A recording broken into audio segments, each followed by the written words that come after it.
Dealing with a laptop black screen after installing Pop OS yourself and spending days testing different fixes.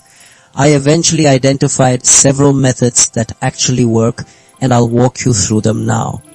This is the ultimate guide to fix laptop black screen on startup after installing Pop OS. The first method involves accessing recovery mode to update your bootloader and reinstall drivers, which often resolves conflicts arising from the new OS installation. Another effective approach is to disable secure boot and enable legacy mode in your BIOS, as these settings can sometimes prevent Linux distributions from booting correctly.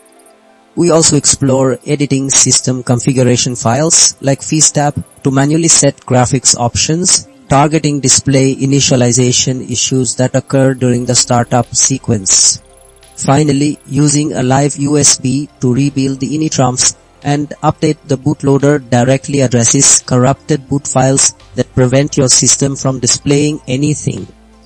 These methods work by correcting the fundamental software or firmware misconfigurations that prevent your laptop from showing a picture after installing Pop OS.